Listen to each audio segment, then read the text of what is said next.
Ma'am, may karapatan ka magsawalang kibuo manahimik. Ano man ang sabihin mo ay maaaring maging pabor o laban sa'yo sa anumang hukuman. May karapatan kang kumuha ng tagapagtanggol na yung pipiliin at kung wala ay pagkakalob sa ito ng pamahalaan. Huwag niyo sasaktan si Mami, ha? Susunod ako agad. Pupuntahan ko kayo agad, ma. Sige na, isakay niyo na siya. Tatawagan ko si Atty. ba, ha? Susunod ako. Sumunod na lang kayo sa amin sa presinto, ma'am. Sandali. May sasabihin po ako sa suspect. Go ahead, say it. Isumpa mo na ako. Sabihin na lahat ang gusto mong sabihin. Tapusin na natin to. Na-enjoy ko lang to. Makita kang ganyan. Sugatan. Nakaposas. Sobrang baba. Ang layo na ng itsura mo. Kumpara dun sa unang beses kitang nakita.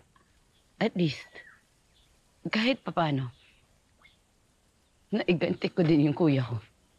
Kahit ano pang sabihin mo, hindi na natin mabalik si Byron. At dahil sa'yo yun!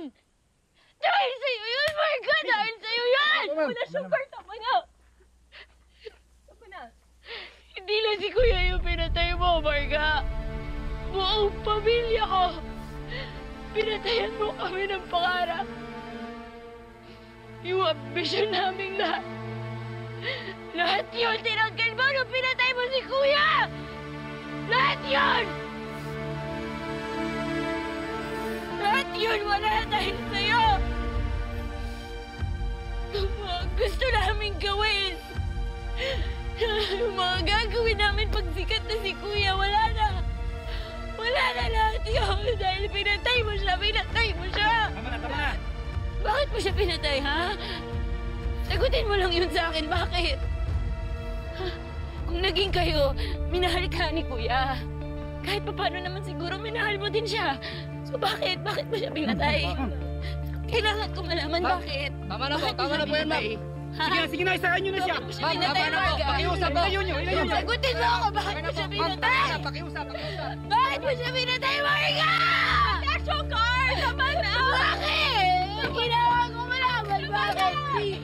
Please, hayaan mo na siya. Sagutin mo ko, bakit? Shepard! Tama na! Sumuko na nga siya, di ba? Tama na! Ano, makukulong lang siya? Kuya ko namatay, Amelie. Namatay, kuya ko. Ano, gusto mo papatayin mo rin siya, ha? Buhay yung kinuha, Amelie. Dapat buhay din yung kapalit.